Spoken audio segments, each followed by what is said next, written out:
Michelle. Daniel. OG Rose. Rose. And Samuel Barnes. Samuel Barnes is here! Samuel Barnes is amazing! Confetti! So Samuel Barnes came... I'm glad this is audio because there was no real confetti. Oh, come on, Barnes. Don't Disappointment is immeasurable. just blowing our cover. Yeah, no, actually, if we did video and people saw the state we were in when we did these recordings, gosh. it would They're not. like, why are they like, Okay. So Samuel Barnes came across the ocean, and he is in our living room. So it is a deep honor, and we are thrilled to have you. So thank you for being here, Sam. Zoom technology's gotten really good recently. I'll tell you Very what, good. we did that last upgrade, and it crashed my computer, and then Sam was here, so it all worked out. So I was like, wow, I was disappointed in that upgrade. So Samuel, thank you for being here. And you've written a tremendous book, The Iconoclast, so well done, sir. Yes. As the second text, Missing Axioms, was magnificent. I really enjoyed The Iconoclast, and I know you tell me not to flatter you, but it is not flattery. It is a very insightful and elegant work, and I enjoy it very much. So thank you. So thank you for writing it, Samuel. I appreciate it. Absolutely. He said thank you. Very good, Sam. That's great, isn't it?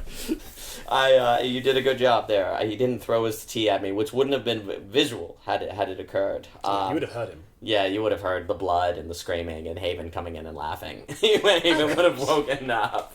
Definitely. he would have come in different things. Well, Samuel, Mr. Barnes, if I were to ask you what led you to writing the Iconoclast, what would you say to that?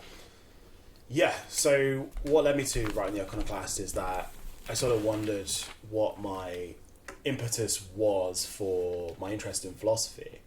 And, it was coming off the back of kind of winding up my academic education in that subject. And I sort of realised that whenever someone asked me face to face, like why are you so interested in philosophy? Why are you doing this completely different subject to what you've done in the past? I was kind of like, there was kind of like an inward panic because when you want to put on a face for people, you want to seem smart to people. You're gonna think of a smart answer, right? And I would say something along the lines of oh, what does it mean to be a good person? What does it mean to lead a good life? Sure. What does it mean to live a meaningful life? So that was kind of those were my inclinations, and that was kind of like my embodied reaction to that situation. And I was like, why am I feeling anxious about this situation? It's a bit strange that, And I basically what I realized is that, well, okay, to get anywhere with that, I need to answer the question, what is philosophy? And I was thinking about it. It's like, well, you look up what is philosophy, and there's probably the most books about that subject. Kind of like how in the education category there's the most books on what is education or what is the school. Oh yeah. And it's so weird how subjects are just trying to work out what they are. They're on a journey of self-discovery. I don't know. I just sort of looking at the landscape. I mean, obviously I haven't read every single book because I don't think you could on that subject or every single text on that subject. Sure. But many of them were kind of they had the same problem I had. They were either answering the question with what people wanted to hear, what they wanted the answer to be. They kind of went in with preconception.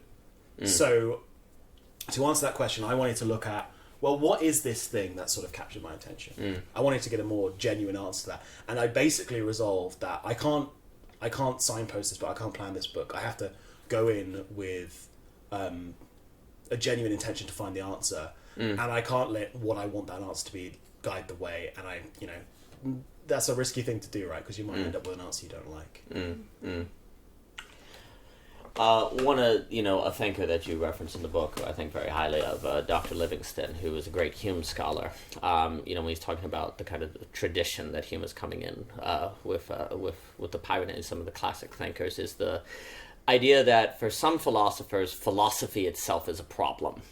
And one of the issues that Livingston talks about is that very often philosophers will be engaged in philosophy about X, philosophy about Y, but they'll skip the step of doing the philosophy about philosophy, per se, like having philosophy look at itself. And as a result, that doesn't necessarily mean that the thoughts that people come to are bad, but there's some sort of step that is skipped over that seems to be very consequential. And so I see your book, and I'll ask you how you respond to it. I see your book as in the tradition of asking a very, funny enough, a lacking tradition in philosophy that sees philosophy itself as a problem. And by problem, you can mean something that causes drama, or you can see something that needs to be solved. It kind of works both ways as a simile. Would you say your book falls kind of in line with that way of thinking? Yeah, I would call it. I mean, obviously, we can talk about what I mean by the iconoclast and kind of the other mental mode of thinking, dogmatic thinking. But the important thing to recognise is that there's what I call a skeptical lineage, and that kind of comes from the true ancient skepticism, which is Pyrrhonism, which we know through Sextus. Right. I can never say that word. Every time I try, I don't think I'm even saying it right now. I believe it's Pyrrhonism for the actual thing, and it's Pyrrho for the individual. It throws me every time. But it doesn't matter because we're not in ancient Greece. They can't do anything about it. At least for another couple of months, we're the hegemonic culture. So let's do what we want. We've got time. So that lineage kind of goes from the ancient skeptics, and I would say argue through to David Hume. And that important question is investigating philosophy with philosophy. You're turning the apparatus in on itself.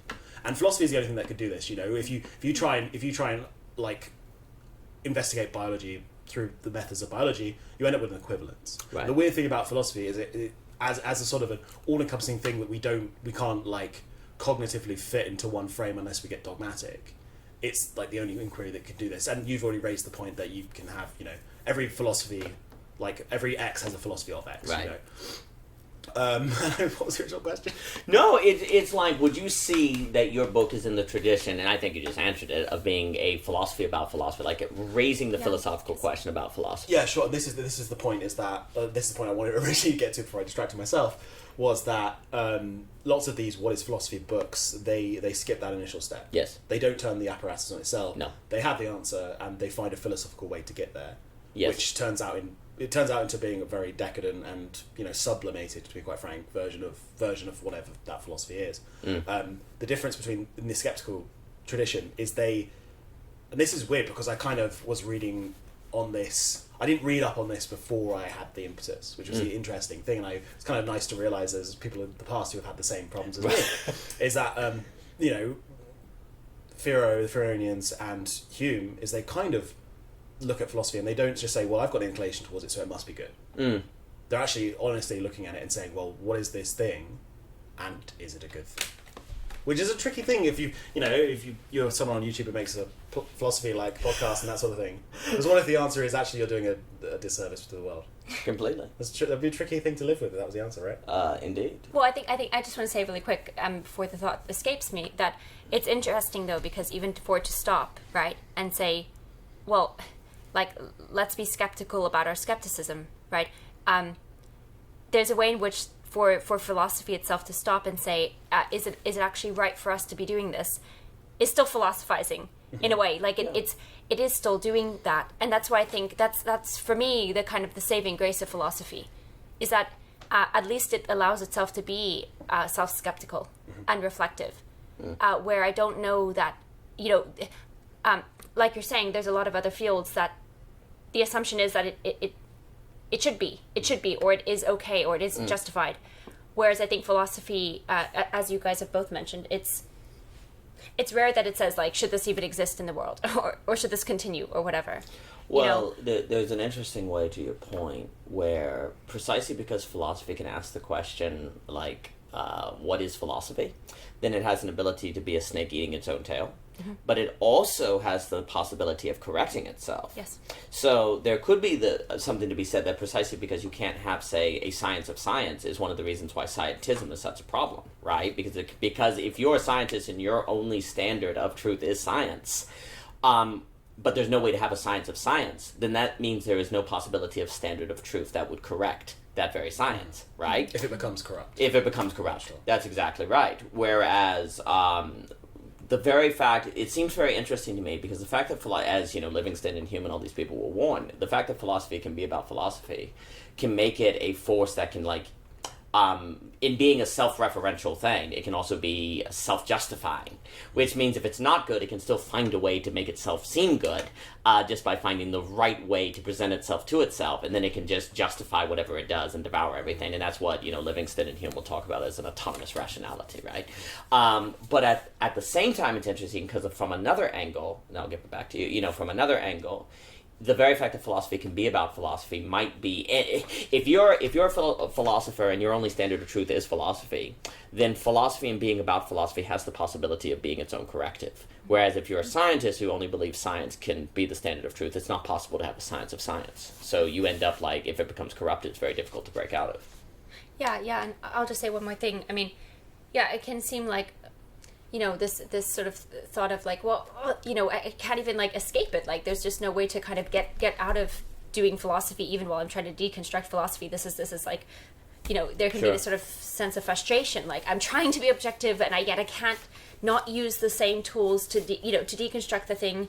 I have to still use it in order to do that. And so I think that there can be an element of feeling like frustrated with that. But at the same time, I think, like you're saying, it can be, it's like the only thing that's willing to pick itself apart, and say, well, yeah, I'm going to be able to take what I'm thinking or what I'm trying to think about and say, well, yeah, maybe I'm wrong. I mean, I think there's something that like is ultimately, I want to say that there's something that is like the essence of humility in that. Like, yes, it can go in the direction, like you're saying, of autonomous rationality, but the thing is that the fact that it can say, well, maybe I shouldn't be doing this, or maybe this isn't good for the world, or whatever, is like being able to acknowledge that, hey, I'm not so certain, Like, maybe I could be confident, but not certain, like you make that distinction, Daniel. Oh, but I think, yeah, like it is a little bit of like makes my brain scramble a bit, because it is like hard though, because you are still using, you are still having to use philosophy to deconstruct philosophy. So are you really deconstructing it? But if you really, really deconstructed it, like, you just have unintelligibility. Like, there's no intelligibility if you deconstruct it entirely. And like, you can't escape philosophy. It's kind of like air. Like, I had this thought the other day that like religion is kind of like earth. If we think about the elements, religion is like earth and philosophy is like air. It's a hard thing to parse because they overlap so much, But there's something about the fact that there is something about philosophy that to me feels like air, right? It's like something in the air, it's like the zeitgeist, and all of that. So it's like, in some ways, the fact that you can't escape it, and then I'll stop, is like, then it's fine. It's fine that you're going to use it to deconstruct itself, right? Because there's no way you can't. I don't know. Philosophy as air is an interesting metaphor, because you can use philosophy to fly, right? You can fly away from that grounding. Again, I have a larger point about the earth being religion is a useful thing to say, because I do kind of have a point about, by nature of their axiomatic certainty, I'm not just, when I say sub-questions, I don't just talk about religions, I talk about the various sciences and anything that implies like that axiomatic certainty. Right. But again, so yeah, you can use philosophy to fly and get away from that grounding. You can land from philosophy, but you can also fly too close to the sun. Right. Yeah, right. or crash. Sure. Things like that, yeah.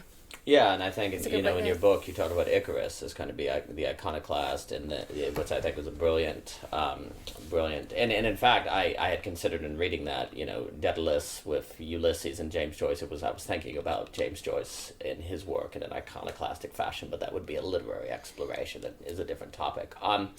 There's a way which is interesting is if it seems as if there's a difference between using philosophy where you're aware of its self-referential character in a manner to go, it's dangerous, and the other sense, using philosophy not aware of its self-referential character to reference other things that are then pulled into that self-referential structure that you're not aware is there, and therefore it nothing can meet up to it, because you can always ultimately try to get to the pure philosophy. So a way to put that is, since philosophy is ultimately always after getting at philosophy, that's another way to put that. If philosophy ultimately gets at what is the philosophy of philosophy, then let's say you have philosophy and you take science and you put it in philosophy. What's ultimately going to deconstruct philosophy, looking for philosophy referring to philosophy, and then science is done away with, and you've lost that. You put religion into the system of philosophy, and then it devours religion, and there's nothing left, because it's ultimately trying to access what Mr. Barnes will say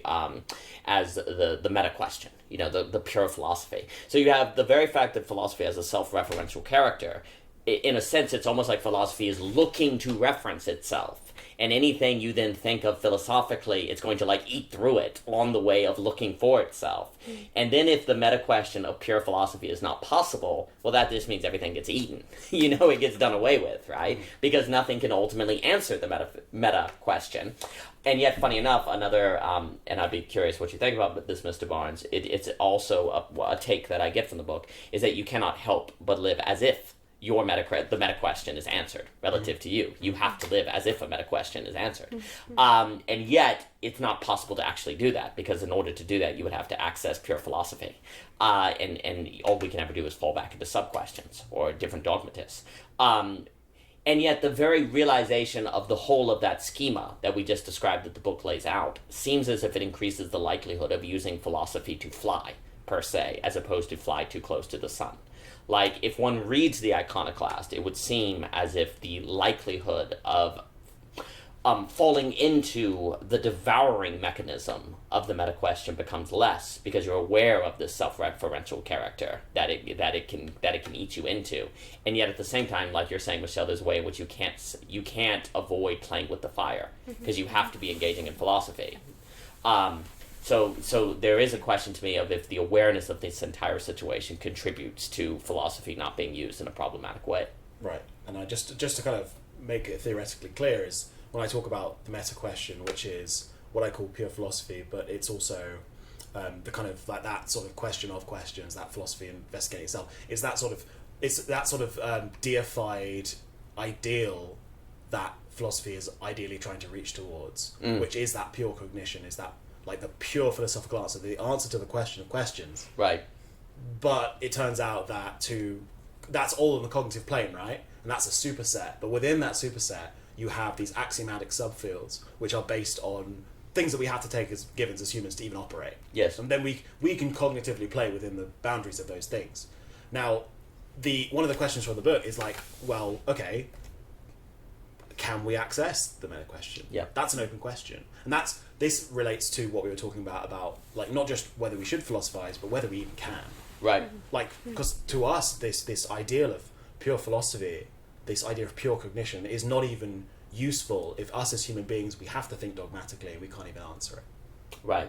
But this opens up new avenues for investigation. Like, for example, I talk in the book a little bit, there's a chapter about thinking meta-dogmatically. It's like, well, okay, we're relegated to dogmatisms. We're probably, you don't need to know a lot of theory to know someone who's dogmatic, right? Sure. Like, that's usually pretty obvious, but, if you're, someone who's capable and inclined of investigating philosophically, even though you might not be able to get to the divine state of being the iconoclast, investigating the meta question, you can at least be meta-dogmatic. You can move between dogmatisms and experience the technicolor of cognition as we have it available to us.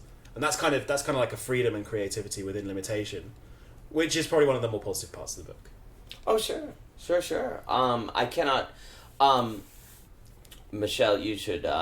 We'll talk about the bird that you hold by the feet, and that the bird you have by the open hand. Mm-hmm. Yeah, I mean, really, the idea is just like if you see a man with a bird on his shoulder, and then the bird flies away, and it's gone for quite some time. You kind of think like maybe that was just a wild bird that just landed on his shoulder, something like that. But then the bird comes back and like lands back on his shoulder again. But there's another man who has, the bird is like chained to him, and he's, whenever it tries to fly away, he clutches the bird's claws and keeps it down, keeps it from flying, So which man has the bird? Sure. Which one has the bird? Yeah. And really, the man who has given the bird the freedom to leave and return really has a relationship with the bird, right? The man who has a chain to him, technically he like possesses the bird, but really wants to get away. So that's always for me a helpful analogy and reminder of like what it means to have a real relation. Oh yeah, and to me it's kind of interesting because it almost suggests that truly believe something, you're actually not a dogmatist. A dogmatist doesn't really truly own their dogma.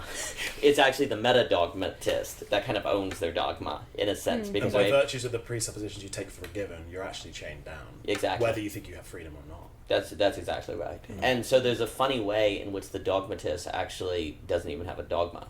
Because it's like, because it just is. It's not even a dogma, it just kind of is. Whereas something that they can leave and choose to come back to, it's almost like you could say, it changes from a dogma into a faith or belief or a commitment, right? Where meta-dogmatism is the only way to actually have a true belief, in a sense, like a belief that you're really committed to. Yeah. That could then thus be virtuous. Yeah, I mean, the meta-dogmatist, which I think is such a great concept in your book, where it's like the idea that you actually have the open hand, right?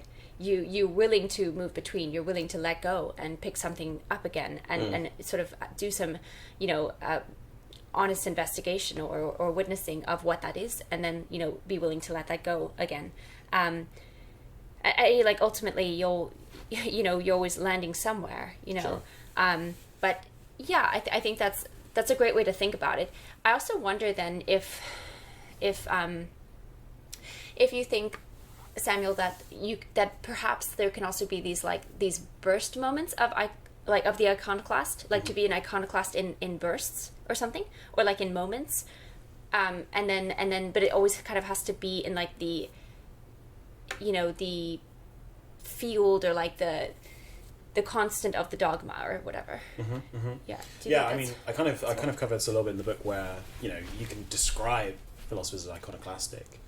One of the examples in there is Nietzsche, who I ascribed a sense of iconoclasm in his kind of breaking apart of the Christian dogma. But then on reflection, you're looking at the substantive system, or what you can gather of a system that he did lay out, and you're like, the Dionysian and the Apollonian, that's a dogmatic system you've Sure. made there, or Amor Fati, or the eternal recurrence, is like a metaphysically dogmatic system Sure. you've laid down there. And it's weird, yeah. So I feel like that's another question. Is like, well, can we be the iconoclast? Can we access the meta question, the pure philosophy, or do we just get glimmers of that?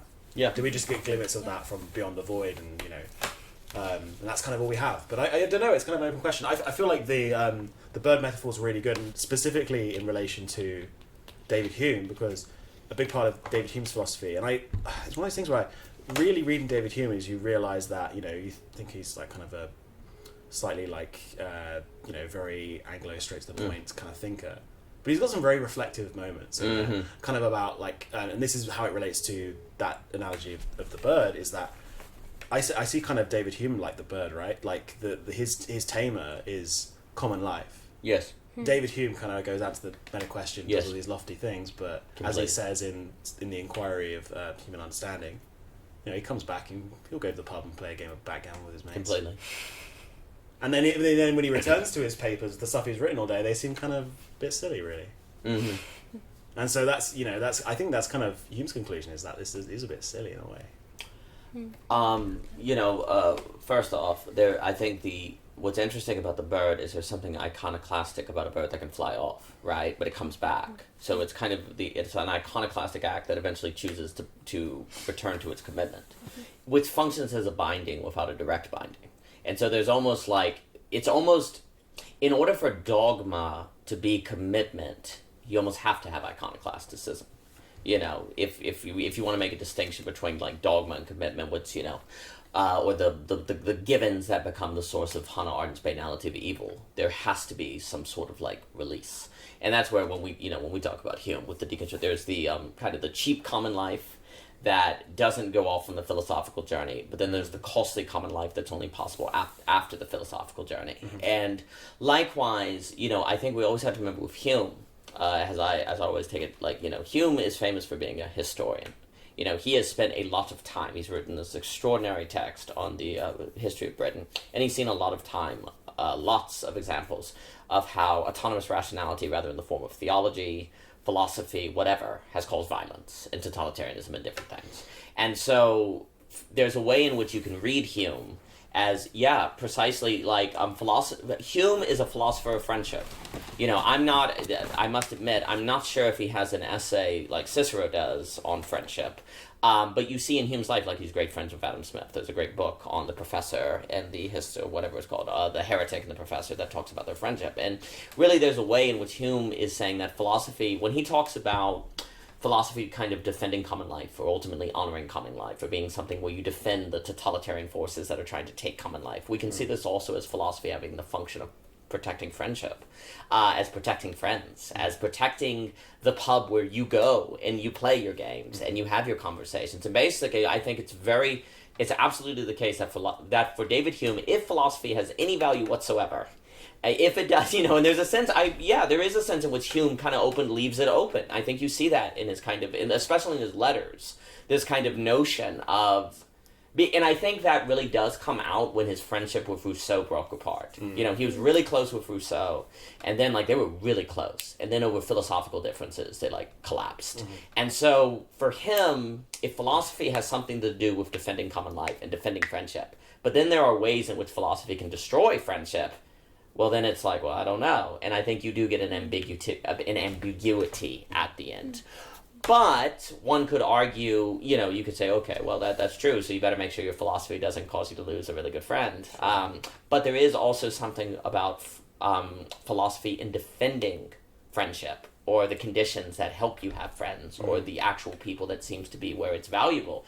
But we can certainly say, if we use, in reference to your subtitle, I think it is very difficult to read Hume and to take, Livingston and these different scholars in the classic school, the skepticism that I can't say, any philosophy that ultimately does not defend the conditions of friendship, one should be anti of.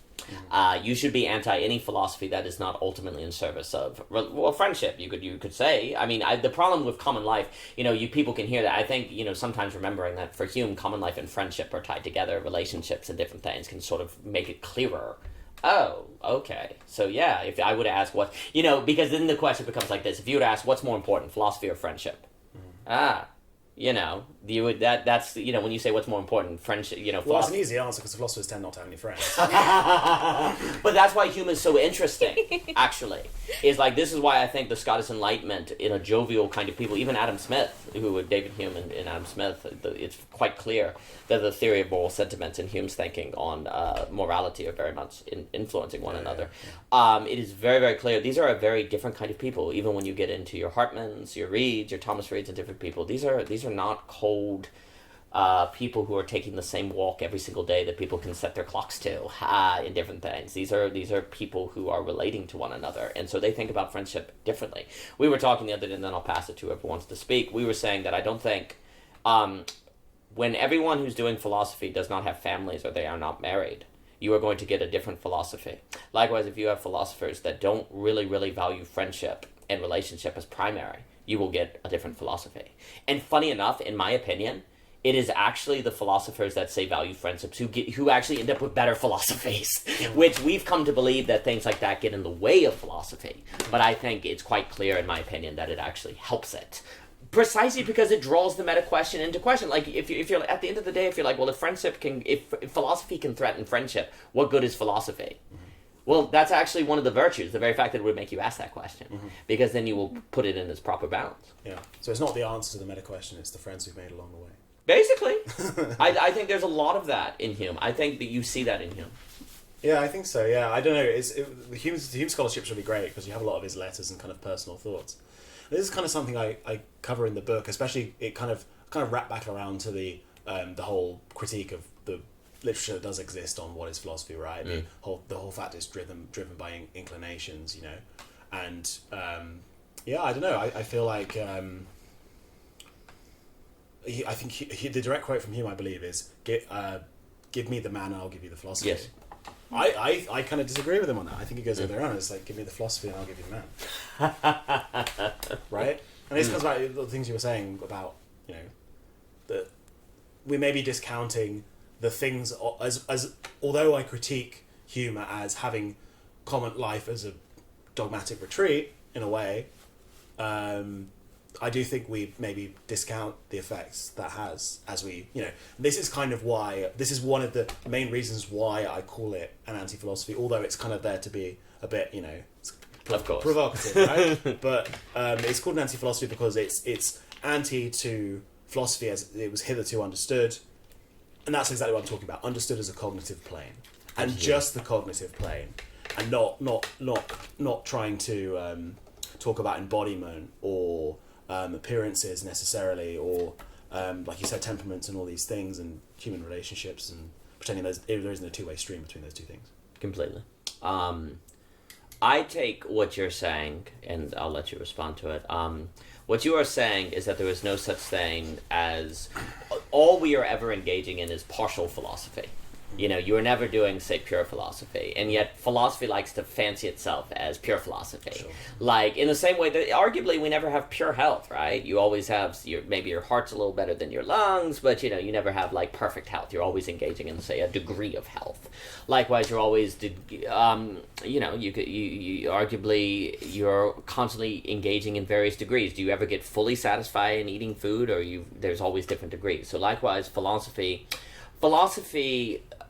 is always engaging in partial philosophy, and it is always in a concert, say, with embodiment, or it is always in... the very thing that the philosophy is about transforms the nature of the philosophy in a feedback loop that then changes its nature, that it likes to disown is occurring, but by disowning that, then it misguides itself, and it's not actually taken into account the participation in the thing, that almost like an observer effect that needs to be taken into consideration. Like, so for example, the moment you engage in a philosophy of science, almost always what occurs in the philosophy of science is the philosophy itself becomes very analytical. Right? It's very difficult to have a continental philosophy of science. And it usually, when you do have continental philosophies of science, they don't tend to know the science very well. Mm-hmm. And so, it's a negative feedback. Like, they inform one another, and yet philosophy will present itself as if it is not engaged in that sort of observer effect. So I take what you were saying as to be going that you're always, when you're engaging in philosophy, you're always gaming in some kind of partial philosophy, never a pure philosophy. That is, like I said, going to be working with common life or embodiment. And yet philosophy has liked to fancy itself for a very long time as not being partial, but it being its own kind of like, it is a full act that is not beholden to anything outside of itself. Mm-hmm. I really like what you said about food. I think food is kind of analogous to philosophy in a way, because you can definitely be undernourished, right? Someone who never engages, but is actually captured by this thing they don't understand, right? But then you can also be overnourished. Like, I think a lot of the great men in philosophy, I think Kant and Nietzsche are great examples, because on their Wikipedia articles they have, in the influence section, they have literally all of Western philosophy subsequent, like just everything after the fact. And, they're great men in a philosophical sense, but, like... They live for their philosophy, right? Like, Kant, like, I don't understand why, like, literally being the automaton is like a good thing to be in. And Nietzsche, he's got these, he's very kind of he's a thinker of vitalism, but he wasn't a particularly vitalistic guy, So like, he really they both sacrificed themselves for their philosophy, and pays off, right? But I think thinkers like Hume would be more like, you have to kind of live your philosophy, right? Right. And so that's kind of what the bird flying off is, and but when it returns back, it's like Hume says, it's like, in all your philosophy, don't forget you're a man as well. No, I think that's excellent. I think there's an assumption, I think, very often that greater influence means greater philosophy, when I'm not so sure that is the case. It's interesting. We're very quick today to say, oh, that novel is popular, and we have skepticism toward it if it's popular. And yet, for some reason, greater influence necessitates greatness of thought. And ironically, that's a Nietzschean point as well, because he says that, common good is a ridiculous statement because it's a contradiction in terms. Right. Oh, yeah, and you see, the thing is, if a philosophy can be influential, then it may problematically be less bound by actuality. That's why so many different thinkers can enter into it and use it to their liking.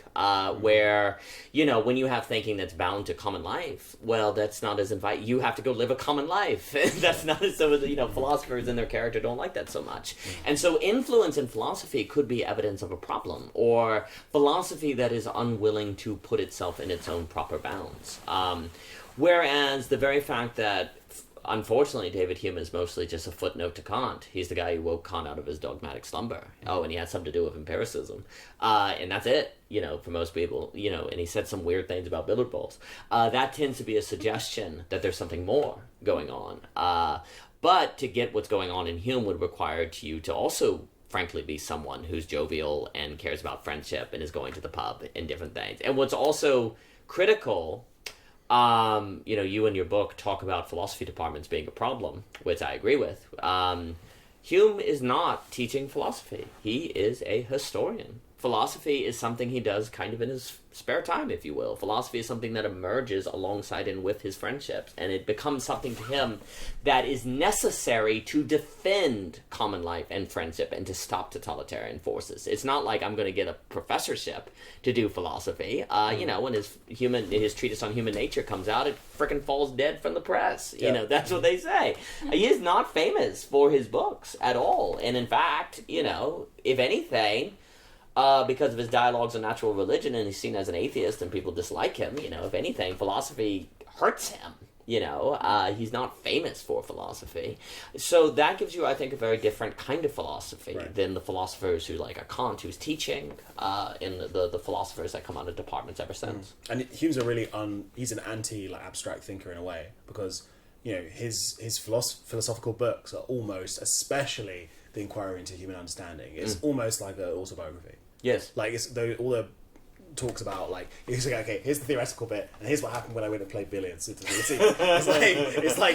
was a huge influence on the Iconoclast. Like, the Iconoclast opens up with a description of what I was wrestling with when the subject came up, and peppered throughout a kind of, personal reflections and that sort of thing. I consider it more like a autobiography than a philosophy. And I think any sincere philosophy is, by nature of the fact that, philosophy says way more about who you are. Your philosophy says way more about who you are as a person than any abstract philosophy could. Sure. I was thinking about the idea of how there's this kind of, the subtitle of an anti-philosophy, and it's kind of tongue-in-cheek in a way, but it's also trying to think about how do we kind of counteract this very, very just simply cognitive sort of, just it as just a mere study, right? It's just a kind of category of study we can do at a university or something. But I was thinking, it's kind of funny. There's a lot of medicines that are, it's antihistamine, antibiotic, and that you take them, You should consider this book as medicine. That's what I'm saying. Here you go. This it's is a necessary corrective to a lot of the BS. I see. Exactly. It's let's get back to the homeostasis, in a sense. Let's kind of get back to some sort of good, ecology of our thinking and our living and stuff like that. So I think to me that's kind of interesting, and I think that's why, in a way, philosophy needs anti-philosophy in order to kind of, get a proper, again, sort of balance of these things. That's really important as well, because although, the title of the book is The Iconoclast, and it kind of points towards the Iconoclast as an ideal of philosophy, one of the points of the book is actually, it's not always wrong to be dogmatic. Right. And that's one of the critiques of philosophy as we've hitherto understood, is that, actually, dogmatisms are a very human thing, and pure philosophy is actually a very inhuman thing we're kind of reaching towards, and possibly not even grasping completely, not understanding how it's influencing us. So there are epochs when it's more iconoclastic, there are epochs in which it's more dogmatic. So the balance is trying to work out which mental mode you should be adopting at present. Absolutely. There's a way in which very famously, Hegel will, in the start of the science of logic, talk about pure being. And the moment you talk about pure being, you're talking about nothingness, because being can't be pure being. It has to be differentiated. If there's not differentiation, there's nothing. I think in a similar way that if one talks about, say, pure idea, pure concept, it's nothing.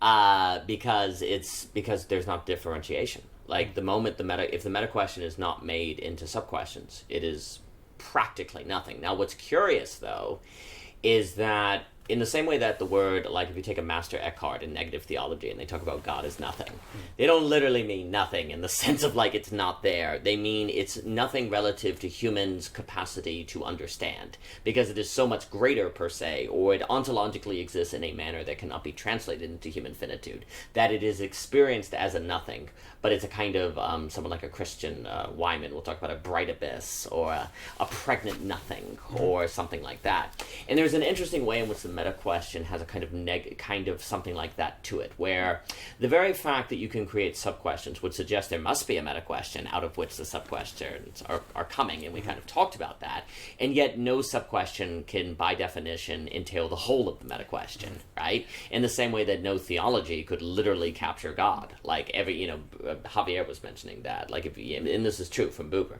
like if you literally encountered God, do you honestly think that your ideas about God would not just instantly fall away? Do you not seriously think that you would just have the raw encounter? So, every religion, every theology is a glimmer of a glimmer of a glimmer, a small glimmer of this ultimate being called God that they attest to. So likewise, there's something about the meta-question that every sub-question kind of participates in the meta-question, and yet is infinitely not the meta-question at the same time, that makes the meta-question be a kind of nothing, in the same way that I do not take Hegel when he says that pure nothing is nothingness, pure being, that pure being is nothingness. He is not saying that literally pure being is a non-thing. He is saying it is a thing that must be experienced and understood at nothingness. And also at that point you could not meaningfully you can't discuss a meaningful difference between nothingness and pure being, and by definition there's no such thing as nothingness. So if you're talking about nothingness, you must be talking about a certain way a thing is toward a thing, mainly the way that humans are toward being. It must be experienced as nothing. So the fact that we must be toward the meta-question as a kind of nothingness, as a kind of purity that cannot be accessed, is a suggestion not of the nature of the meta-question to itself, but our cognition relative to that meta-question and what it means for us to be toward it. Of which, though, very importantly, does not mean our cognition is wrong. It would be a mistake to say that, our cognition can never fully access the meta-question, therefore our cognition has nothing to do with whatever the meta-question is. The issue is that there always must be this kind of humility involved with it. Well, this is the thing, is that the meta-question, you can spawn the sub-questions from this thing, you can kind of pluck them out, right? But the direction of travel is only one way. And this applies to like the theoretical concept of God and pulling it out into what the glimmers we get of whatever that is, if you profess to believe, right? And yeah, I'm not sure particularly what that means for us, trying to engage with philosophy, but it's possible that, however relegated, however human, however fallible, however limited, the dogmatisms are a kind of truth, and at the end of the day, in the same way as in Missing Axioms, I kind of say, well, you're making philosophical judgments whether you like them or not.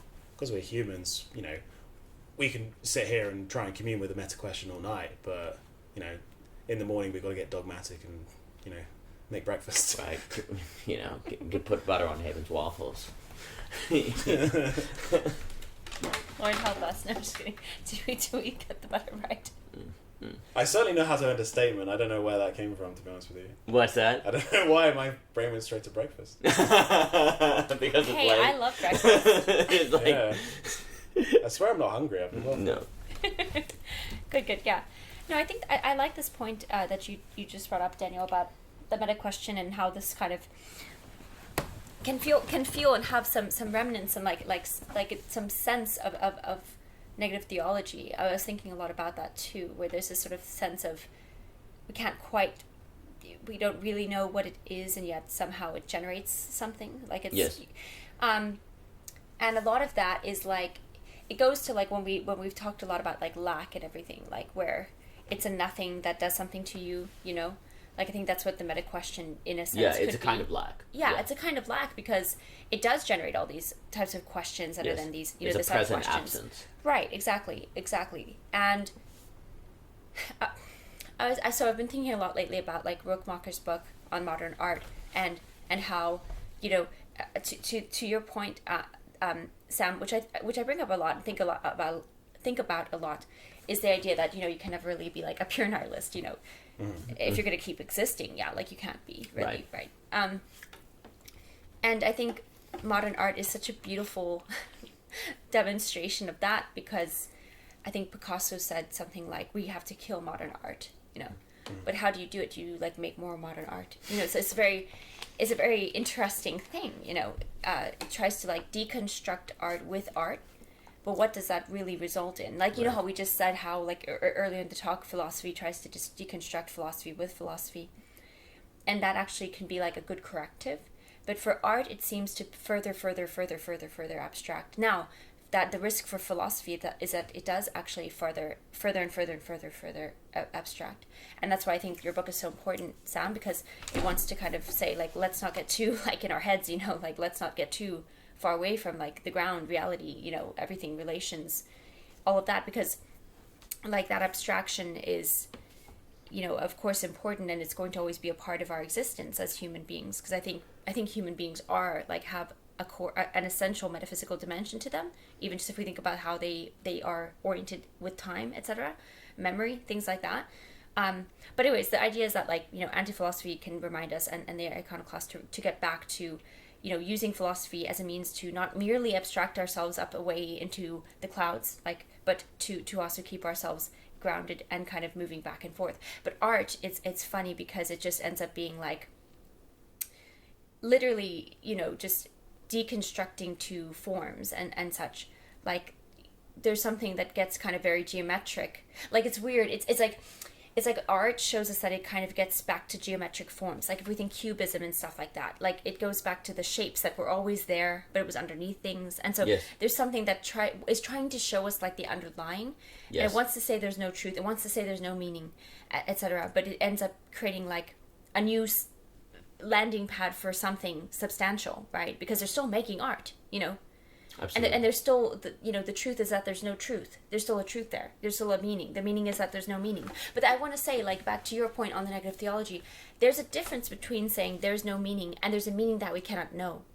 Or there's a meaning that we don't know. There's a humility in that. There's an assumption in the we don't know. Or there's I guess we could always say there's some assumptions happening, but like, to say there is no meaning, for example, okay? Or there's no meta question. There's no meta question. That's rather... Which is interesting to say there's no meta question is in itself a philosophical judgment. Right, yeah, exactly. That's right. Yeah, exactly. There's something even meta about saying there's no meta question. So it's like, but there's something quite assertive about that.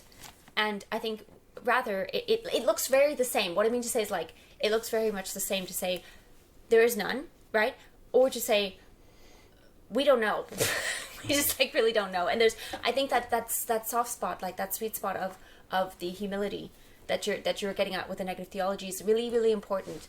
And I think that maybe another use for thinking about, like, anti-philosophy is always to be able to be like, we can't be, quite that certain about whatever we do end up philosophizing about, like, and, like, concluding, right? It's always kind of, again, back to the open hand with the bird. So yeah.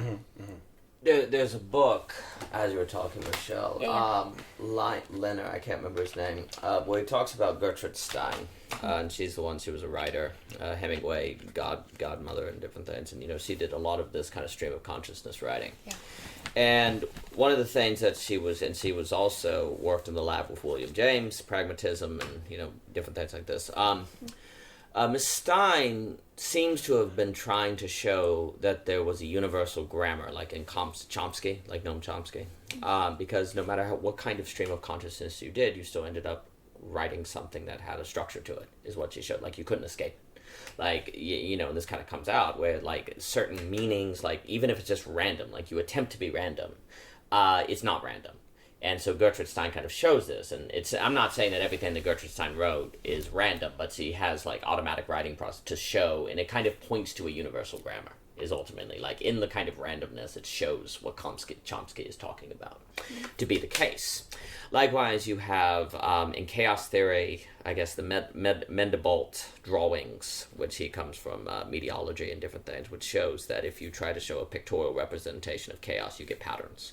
And I guess that also would give Wolfman's theory, the mathematician, where you get simple rules and you get logic and different things. So there's this kind of inescapable logic. If you try to write randomly, you end up pointing to a universal grammar. If you try to create if you take chaos and try to make it pictorial and have a pictorial representation of chaos, you end up with patterns, and you cannot escape it.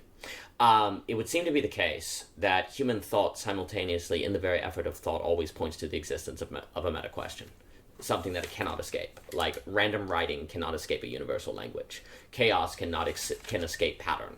Simple rules cannot help but create complexity, following Wolfman. And what's interesting is that, using Mr. Barnes' language, is that thought can never escape philosophy. Like, any thought can always has a trace of the of the meta question in it. And there's always a trace in. So what's interesting to me is what we're getting at with what Mr. Barnes is getting at, is we can see the iconoclast as kind of functioning in this Gertrude Stein, Wolfman sort of tradition of noticing that you can take a random, like if you were to take a random collection of 1,000,000 sentences, all of them would point to philosophy. You would see philosophical patterns arise out of them, which suggests the inescapability of a meta question, or something that they're all pointing to, of which they all come out of as well. So this is the other big question with, say, Chomsky, right? Does the language comes out of the universal grammar, okay? So this is also the kind of the big question. Does the pattern come out of the chaos, or does the chaos come out of the pattern, right? Like we're following the Mildebrand sets or Wolfman. These are big debates and different things. So likewise, you have this question: Does the meta question come out of sub-questions, or do sub-questions come out of the meta question? Right? Well, it seems to be the case that the sub-questions come out of the meta question. It kind of has to be that, right? And it likewise seems like as if language comes out of the universal grammar, not the other way around. And it doesn't actually, also importantly, some people will say, well, it's emergent. They come up together, right? Like emergence is a big thing. Well, I'm not sure about that. Yes, no. It's kind of hard to say that language emerges out of the universal grammar. It's like it does and it doesn't. Likewise, patterns emerge out of chaos. It seems to be more ordered, though. It seems to be more sequential. I'm not sure. Clearly, there's some sort of emergence, but this is getting into a technical distinction that may not serve our purposes here, so I'll move on. However, if indeed there's something about the meta question that is the source of the sub-question, I cannot help. I guess it's interesting. I guess I'm thinking about it like looking at the cover of your book, like we have the dot explode. It makes me think of a white hole. You know how you have black holes, but you also have white holes. A white hole is where you have such a concentration of matter, and it tries to kind of push out, and like pushes out, and it also does something where it like changes the flow of time, and I can't quite recall how it works, but a white hole is a reverse black hole, where a black hole sucks everything in, a white hole pushes everything out. And funny enough, if you try to approach a white, where a black hole destroys you because it sucks you in, a white hole destroys you if you approach it because it's too much force against you and it blows you away. And so it's interesting to think of the meta question as a white hole. Because actually when the Big Bang was primarily a white hole phenomenon, where you had a massive concentration of matter and everything kind of bursted out of it. The Big Bang is not a black hole, it's more of a white hole. And so what's interesting, though, is if you approach the Big Bang, it would blow you away. You have to go with the Big Bang, right? You have to go with the sub-question. And it's interesting to think of the meta question as a white hole, because then it becomes the source of all sub-questions. But if you try to approach the white hole, it will destroy you. So it's generative. Whereas if I think about, because the temptation is to think of the meta question as a black hole, right? Where it sucks you in, and like philosophy is a kind of black hole, where it sucks you in and then you can never escape. And that seems true, but then I'm also wondering if the white hole metaphor might be more accurate, because it's precisely that autonomous rationality is endlessly generative. It can always come up with a way to justify itself. The infinite creative possibility of, say, a totalitarian system is precisely why it is oppressive and destructive. It's because it can always create a rationalization for itself. It can always justify itself. Where maybe the reason totalization is so bad is, metaphorically thinking, is not necessarily because it's like a black hole, but actually because it like infinitely expands out of the white hole center of its ideology. And so thinking about this as a white hole, I think is helpful, because the universal grammar is a kind of white hole, right? All of language comes out of it. There's something about chaos as a white hole, because then all the patterns come out of it. There's something about the meta question that's a white hole, because then all the sub-questions come out of it. And I think if we think of it that way, then we can say that. Then it's interesting, because then if we ask the following question, is a white hole good or bad? Well, it's bad if you try to get close to it, but it's good in that it is the necessary condition for the generation of the universe. Right? So likewise, the meta question is necessary for the generation of thinking, but it's quite bad if you try to access it directly. In the same way, if you try to approach a white hole, it will destroy you. Yeah, and just to extend the metaphor, I think the sub-questions have more in common with a black hole, because they suck you in an indestructive sense, right? And that's interesting, because black holes have to come out of white holes. Sure, yeah. I don't know if that works. I'm pretty sure it doesn't work in physics. I'm not a physicist. You cannot have a black, like, if the Big Bang is a white hole, like, it comes out of it, then you have to have the universe for black holes that then come into existence. Like, black holes would come after the Big Bang. Sure, yeah, right, which is kind of, that goes with the theory at least, so that sounds good. Yeah. But, like, these black holes... We're going to make the metaphor work, dang it. Well, these black holes, right, they suck you in, they trap you, and then they destroy you, right? That's exactly, yes. That's a perfect analogy for what happens when you get too dogmatic. Exactly. That applies to any codified system, whether it's an extreme political system, an extreme religious system, or an extreme philosophical system. Like a black hole. It does the same thing, it sucks you in. So you just kind of be able to escape that. But just to ask a practical question is... Like these metaphors are useful in thinking about it theoretically, but like to ask a practical question is like, can we kill philosophy? And this follows on from my last book, I think, because at the end of the day, whether you like it or not, whether you have ever read anything philosophical, this is the first time you're hearing the word. Like every action and inaction you do in an embodied sense has a philosophical judgment behind it, and again, that's why I call sub questions very human, because when you project judgment, whether it's action or action, whether you like it or not, whether you've ever thought about philosophy or not, you are engaging with some sort of dogmatism. Yes. Like I said, we're getting all lofty trying to commune with a meta question here, but we're gonna have to get up and walk away from this conversation at some point, and you have to take it for granted that your legs are gonna work, and you're not gonna fall through the floor and all that sort of stuff. Right? Indeed. So that's one of the conclusions that that's kind of strong arming the anti-philosophical case, I think. Do we have to kill philosophy? Should we? I mean, it's just more like a question to consider, right? Philosophy is dead, and we have killed him. Oh God, sexism! I said he. Oh. You're cancelled. The recording, burn it. Burn the recording. Philosophy is dead, and they them. Yeah, use the singular they. The singular they. They is singular. It's interesting. Although, if I'm anti-philosophy, which side of sexism am I on? I killed the man because, but the fact that you focused on a man long enough to kill him means that's your priority. You should have killed him blindfolded. You shouldn't have known his gender. Yeah, right. You should have killed a singular they. Okay? It's interesting for me to think, just based on that image on your book, of philosophy as a white hole. Because if we ask the question, should you kill a white hole? Well, then if you kill a white hole, you destroy the universe, because the white hole is what generates life. Like, it generates. So likewise, philosophy generates thought.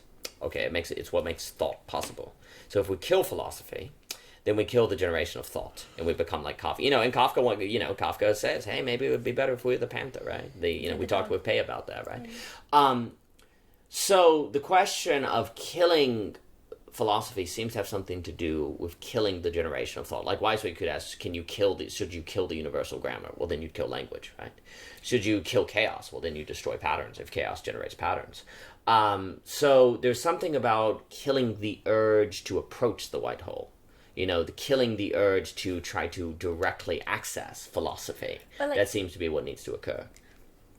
It doesn't dogmatism try to kill thinking? It can. It can be a black hole. It's like let's just... Dogmatism limits thinking. Yeah, that's true. That's true. Yes. Yeah. Well, I was thinking, I was kind of thinking about this, to just kind of be, I don't know, just play devil's advocate or something. I'm just thinking about, just literally people I've known in my life. Some people that I've met who maybe would be considered very dogmatic, let's say, with their religion, were really kind people. They would just end up being very kind, very generous people. Maybe I wouldn't necessarily say that I would necessarily agree with every single thing they've ever said to anyone else, but just in terms of how they were as a human being, very kind people. So I'm not trying to say obviously I think that I think at best we can kind of hopefully have this kind of movement between iconoclasm, if we can call it that, being the iconoclast and being a dogmatist or something like that. But is it like, is it always inherently wrong? Like, is it always gonna be a black hole that sucks you in and like destroys you to have the sub questions, or to be dogmatic? You know, like, yeah, like there is the bad dogmatic, right? Right. But then there's like just the fact that we, like you're saying, we'll all end up being somewhat dogmatic anyway. So yeah. Yeah. What are your thoughts, Sam? This is the thing, is like, you know, the Iconoclast is the title of the book because it sounds cooler than the dogmatist. And everyone, you know, especially if you're philosophically minded, you're like, no, I'm the Iconoclast. I'm the breaker of the tables, as Nietzsche says, or whatever. But yeah, you know, these mental modes can serve human goods as well as human evils. Yeah. I believe, and you know, a just self-righteousness is just the same as being, you know, boneheadedly ideological, for example. Those are the two different sides of dogmatism, right? Yeah. If you're being boneheadedly ideological, that's you getting sucked into the black hole and being pulled apart. Now, you being like stuck in the whirlwind and never being able to like do anything like useful to yourself and others, you're being like overly like philosophical and overly iconoclastic. Right. But you know, maybe someone is getting like sucked into something that's a dogmatism that's gonna destroy them, is like poisoning them cognitively. You can use iconoclasm to break them out of that. Yes. Yeah. So that's the real challenge. And to be honest with you, it's not entirely clear when it's right to use one or the other. And it's not entirely clear when there's an excess of one or the other. No. That's the real challenge, I think. But you know, a few things. First off, I have to compliment you, because I felt as if you called it the iconoclast, but then when you used the subtitle, the anti-philosophy, it's kind of dialectically balancing. Sure, you it know, does. you know. So I thought that was well done. The other thing I was going to say, I think what you're saying, the fact that it is never clear, is precisely why embodiment is necessary. In the same way that if I were to ask you, should I add salt to the dish?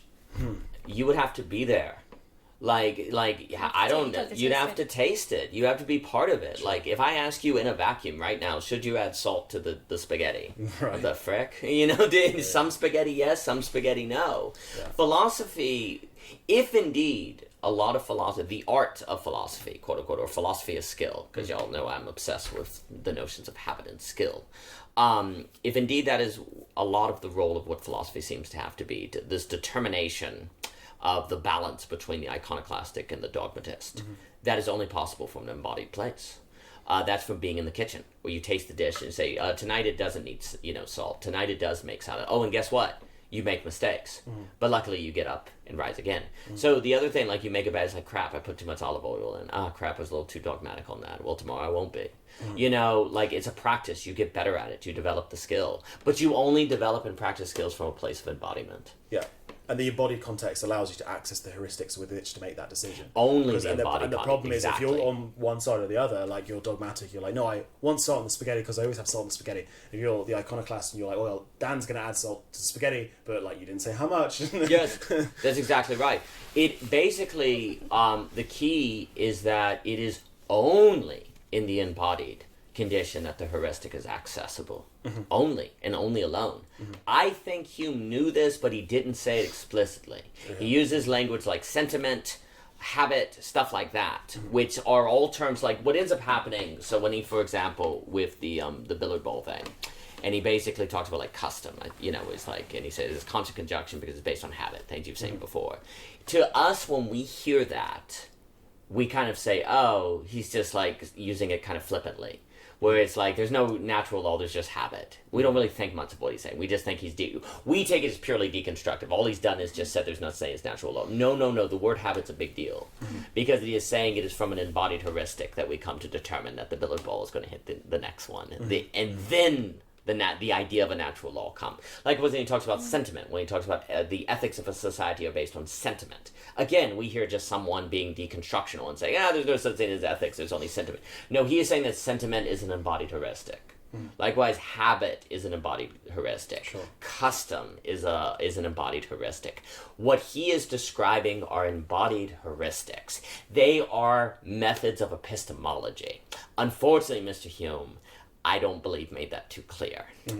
He did not help himself. Well, I do as think... as a Hume fan, I think he just did some mic drops and kind of got sick of philosophy yes. sick of the company he found in philosophy, and he was just too pure. It's kind of funny. I think also, I do wonder about the relationship between Smith and Hume, and what I mean by that is because Smith and Hume differed on some parts of moral theology and the formation of society, and Hume was kind of a... Now, this is all speculative, I do not know.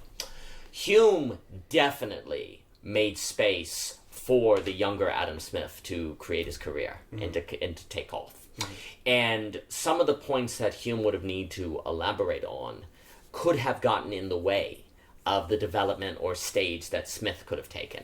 And Hume, who I do think cared a lot about his friends, did not want to come in conflict with Smith. Now, the point I just made is completely speculative. I would have to argue it and write that paper. But it is always very curious to me why you described it very well. It does feel like a mic drop. He drops it, but he really should have elaborated a little more, in my opinion, on he really is describing embodied heuristics.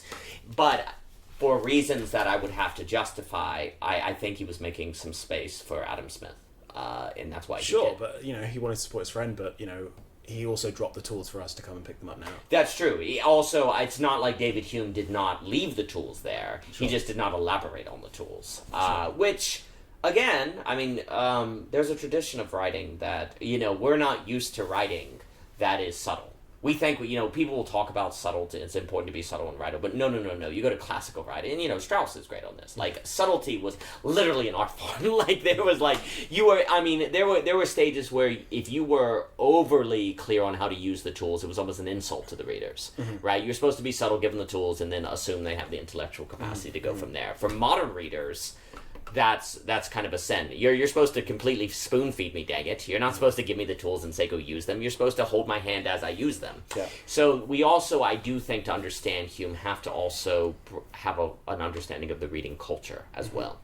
Yeah, there's no Strauss in the book, but I'm definitely indebted to him and Michael Milliman's course on him in terms of... Oh, sure. Because that was me going back to Hume, finding this sign of subversive skepticism, which definitely comes from the ancient skeptics. Completely. And then also realizing that between the lines, he's asking important questions about the utility, and our ability to do philosophy. Completely. Basically, what I'm admitting is I completely nicked the book from Hume. He just dropped the tools, and I just finished the job. So I think David Hume would be very pleased with your work. I do think... he wouldn't. He's a Scotsman. Okay, well, at least you're honest with that. It creates a dialectical tension. I think Strauss is very appropriate for Hume. And in fact, there is an important way in which this work is engaged in a reading between the lines of David Hume, which is not done because unfortunately he's read as just the guy who woke frickin' Kant up from his dogmatic slumber, which is very problematic. But you see, again, if we take Hume, what I find so interesting about Hume is Hume is not saying that, okay, I'm in the business of saying that the meta question does not exist, if we use your language.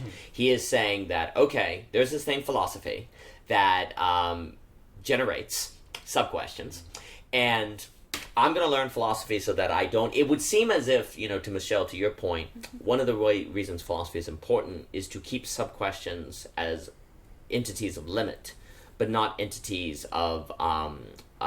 like thoughtless banality of evil stuff, like givens. Like, you want to be aware that, hey, I have to ultimately be a dogmatist because I need limits, or I have what? What is a limitless state? Nothingness, right? I end up in that pure being, Hegel wants again, which is pathological and Lacan, all of that with Cadell and different things.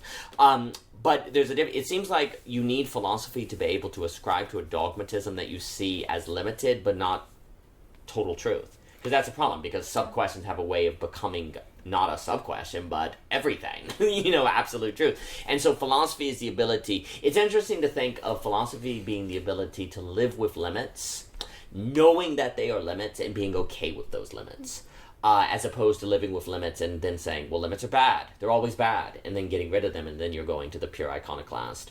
Or, because limits are bad, you tell yourself they're not limits, that they're givens, in a kind of hard, objective reality sense, and now you fall into the black hole. So it seems like philosophy may help with the ability of living with limits that are limits, and that you choose. You choose those limits, which is kind of a weird notion, because shouldn't you choose to be unlimited? There's something about philosophy that is the art of learning to choose limit, of which you can only do from an embodied context, which makes sense because embodiment is inherently limited. Yeah. And I was thinking, maybe to my question before about like, can there be like, can dogmatism be okay? And I think a lot of it has to do with like, maintaining the posture of humility. I mean, if somebody is sort of like personally dogmatic about something, right? But they're not judgmental, and they're not really like mouthy about it, then it's like, well, I guess ultimately, like, if they're just kind of using it as their own orienting principle for their own life or whatever, then I guess it's okay, Sure.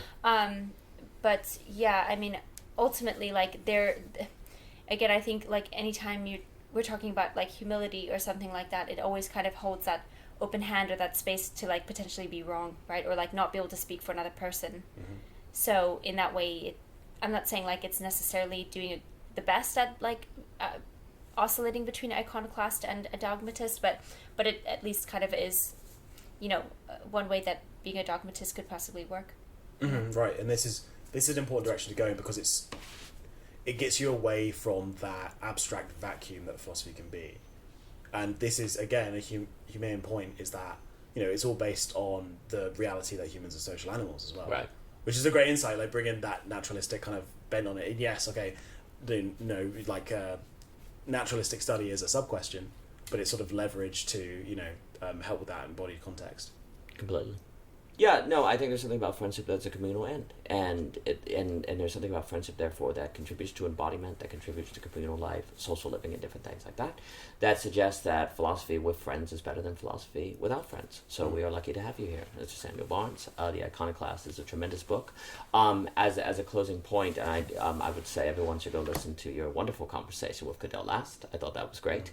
Where you talked about it, I think everyone should read the book. It is interesting, this notion of thinking about the philosopher as training to live with limits, because it makes me think of absolute knowing in Hegel, and how at that point you're learning to like philosophically live with limits. And it's interesting to think of Hume being situated within that context. I think that's a larger conversation. The other thing I will say, Mr. Barnes, is I always appreciate your love of Milton, and I'm halfway tempted to keep you for another 3 hours to discuss Milton. But again, philosophy with friends is different than philosophy without friends. So thank you for being here so that we may discuss this work. Thanks for having me. We've enjoyed it very much. Thank you so much. Thank you, Sam.